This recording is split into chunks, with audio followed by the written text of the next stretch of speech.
Hello guys, welcome back to the channel and welcome back to elite wrestling. तो guys finally इस week का AEW company का rampage show हो चुका है खत्म, जो कि एडब्ल्यू कंपनी और न्यू जापान प्रो रेसलिंग इनके joint paper forbidden door paper के पहले का आखिरी शो था। इसीलिए गाइस हमें इस वीक के रैम्पेज शो पर कुछ बहुत ही बढ़िया चीजें और कुछ बहुत ही बढ़िया मैचेस देखने को मिले हैं, जिस सब के बारे में आज इस वीडियो के अंदर हम बात करने वाले हैं। और गाइस हम जानने वाले हैं कि इस वीक के रैम्पेज शो पर क्या हुआ और हमें इस वीक के रैम्पेज शो पर कौन कौन सी चीजें देखने को मिली है। तो गाइस ये सब बातें जानने के लिए ये वीडियो एकदम आखिर तक देखना। और ऐसे ही एडब्ल्यू कंपनी से रिलेटेड हर एक न्यूज, रूमर और अपडेट और एडब्ल्यू कंपनी के हर एक शो का रिव्यू पाने के लिए हमारे चैनल को सब्सक्राइब करना मत भूलना। पर गाइस अब ज्यादा देर ना लगाते हुए चलिए वीडियो शुरू करते हैं और करते हैं इस वीक हुए रैम्पेज शो का रिव्यू और जानते हैं कि इस वीक के रैम्पेज शो पर क्या हुआ। तो गाइज इस वीक के रैम्पेज शो की शुरुआत एडब्ल्यू कंपनी के मेंस डिवीजन से एक नॉर्मल 1-on-1 मैच से हुई, जहां पर हमें अंद्रादे इल्लो रे फिनिक्स को फेस करते हुए दिखाई दिए। और अगर यहाँ पर हम बात करें इस मैच की, तो गाइज सच में ये मैच इस वीक के रैम्पेज शो को शुरू करने के लिए एक बहुत ही बढ़िया मैच था। और माना कि ये मैच एक रैम्पेज शो जैसे टीवी शो के ऊपर हुआ है, लेकिन गाइज ये मैच एक पेपर लेवल का मैच था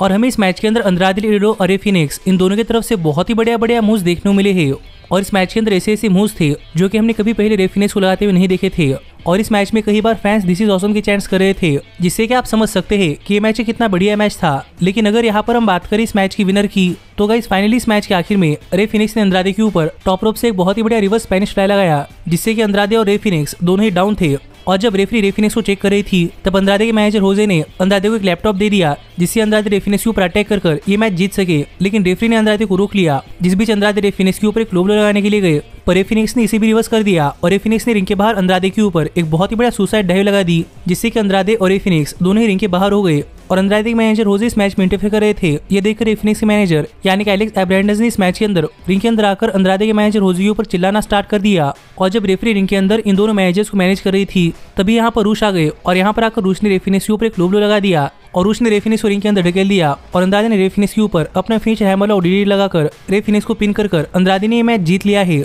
और ये मैच खत्म होने के बाद यहाँ पर अंद्रादे और रूश इन दोनों ने अपनी एक फैक्शन बना ली है। तो इसलिए अब देखना पड़ेगा कि आगे चलकर अंद्रादे और रूश इन दोनों के साथ क्या होता है। पर ये मैच खत्म होने के बाद यहाँ पर रूश रे फिनिक्स के ऊपर अटैक कर रहे थे और रूश ने रे फिनिक्स का मास्क निकाल लिया, जो देखकर यहाँ पर रे फिनिक्स को बचाने के लिए कोई और नहीं बल्कि उनके भाई पेंटा ऑस्क्यूरो आ गए, जिन्हें देखकर रूश और अंद्रादे यहाँ से भाग गए। तो देखना पड़ेगा कि आगे चलकर अंद्रादे और रूश और लूचा ब्रोस के बीच में क्या होता है। पर इसके बाद हमें इस वीक के रैम्पेज शो पर एडी किंगस्टन का एक बैकस्टेज सेगमेंट देखने को मिला, जिस बैकस्टेज सेगमेंट के अंदर बात करते हुए एडी किंगस्टन ने कहा कि माना कि आगे चलकर एडब्ल्यू कंपनी और न्यू जापान प्रो रेसलिंग इन दोनों का फॉरबिडन डोर पेपर आ रहा है। पर एडी किंगस्टन को इस फॉरबिडन डोर पेपर से कोई फर्क नहीं पड़ता, क्योंकि एडी किंगस्टन इस साल के ब्लड एंड गट शो के ऊपर क्रिस जेरिको को बहुत मारने वाले हैं और क्रिस जेरिको को खून टेस्ट करने वाले हैं, जो बात यहाँ पर एडी किंगस्टन ने कही। जिसके बाद हमें रैम्पेज शो पर स्वर्ज स्ट्रिकलैंड और कीथ ली का बैकस्टेज सेगमेंट देखने को मिला, जिस सेगमेंट के अंदर बात करते हुए स्वर्ज स्ट्रिकलैंड कह रहे थे कि माना कीथ ली स्वर्ज स्ट्रिकलैंड से काफी नाराज है, पर स्वर्ज स्ट्रिकलैंड और कीथ ली ये साथ मिलकर काम कर सकते हैं और इस साल के फॉरबिडन डोर पेपर के ऊपर प्रूव करने वाले हैं, जो बात यहाँ पर स्वर्ज स्ट्रिकलैंड कर रहे थे। पर यहाँ पर कीथ ली ने कहा कि कीथ ली और स्वर्ज स्ट्रिकलैंड सेम पेज के ऊपर नहीं है, लेकिन जीतना काफी इंपॉर्टेंट है,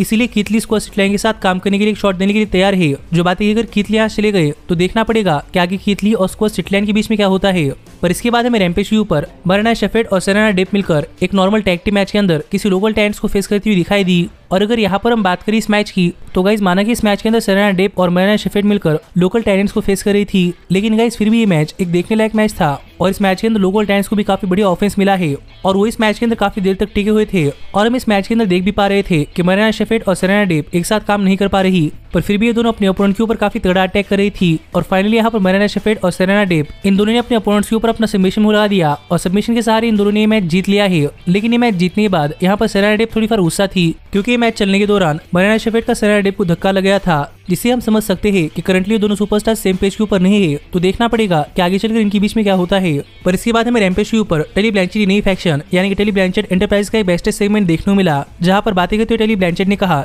कि उनके फैक्शन के अंदर रिंग ऑफ ऑनर की एक टैग टीम और ब्रायन केज है, जो कि काफी पावर हाउस है। और इस नए फैक्शन के साथ टली ब्लैंचेट दोबारा सक्सेस के पाथ के ऊपर जाने वाले हैं, जो बात यहाँ पर टली ब्लैंचेट ने कही। तो देखना पड़ेगा कि टली ब्लैंचेट की नई फैक्शन यानी कि टली ब्लैंचेट एंटरप्राइजेस क्या कर पाती है। पर इसके बाद हमें रैम्पेज शो पर लेक्सी बैक्सटर में जोनाथन ग्रेशम और ली मोरियार्टी के इंटरव्यू लेते हुए दिखाई दी। और यहाँ पर ली मोरियार्टी जोनाथन ग्रेशम को कह रहे थे कि ली मोरियार्टी और जोनाथन ग्रेशम के रिंग ऑफ ऑनर कंपनी के वर्ल्ड चैंपियनशिप के लिए मैच चाहिए, लेकिन तभी यहाँ पर टली ब्लैंचेट आ गए और यहाँ पर आकर बातें करते हुए टली ब्लैंचेट ने कहा कि अगर जिसे किसी रिंग ऑफ ऑनर कंपनी के वर्ल्ड चैंपियनशिप के लिए मैच मिलना चाहिए तो टली ब्लैंचेट एंटरप्राइजेस के सुपरस्टार्स है यानी कि टली ब्लैंचेट के फैक्शन मेंबर्स है। जिस पर बात करती हुई जोनाथन ग्रेशम ने कहा कि क्यों ना टली ब्लैंचेट की फैक्शन और ली मोरियार्टी और जोनाथन ग्रेशम इनके बीच में एक टैग टीम मैच हो जाए और अगर टेली ब्लैंचेट एंटरप्राइजेस मैच जीतते हैं तो जोनाथन ग्रेशम अपनी रिंग ऑफ ऑनर कंपनी की world heavyweight championship Tully Blanchard enterprises के खिलाफ डिफेंड करेंगे, जिसके लिए टेली ब्लैंचेट मान चुके हैं। तो देखना पड़ेगा कि इनके बीच में मैच कब होता है और ये मैच कौन जीतता है। पर इसके बाद हमें रैम्पेज के ऊपर हैंडसम डेविल हुक आते हुए दिखाई दिए, जिनका new Japan pro wrestling superstar यानी कि डीकेसी के खिलाफ एक मैच था। और अगर यहाँ पर हम बात करें इस मैच की तो गाइस ये मैच काफी शॉर्ट मैच था, लेकिन इस मैच के अंदर डीकेसी और hook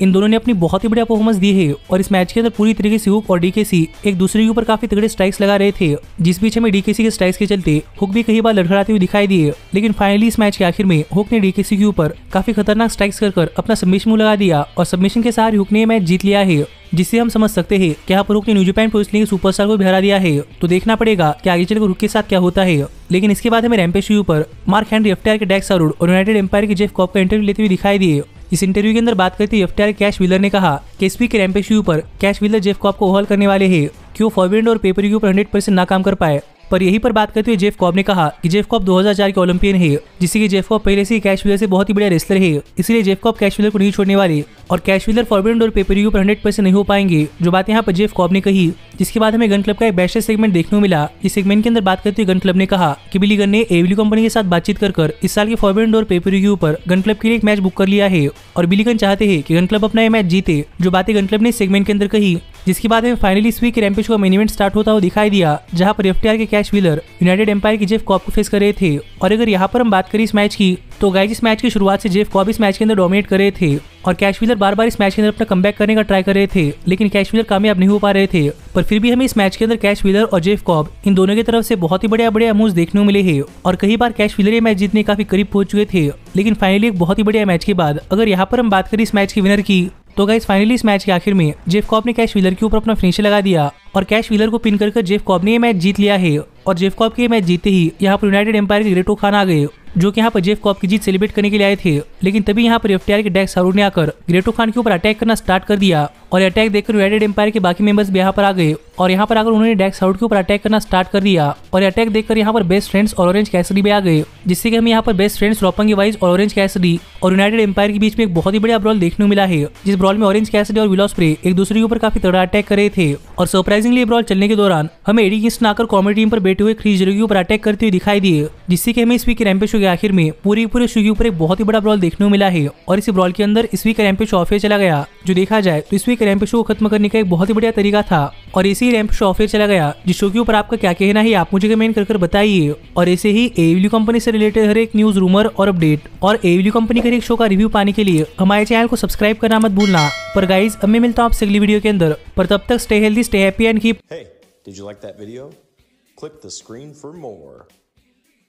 And where do you think you're going? Check out our official merchandise page and to support the entire cast. And thanks so much for being the elite. The elite, the elite.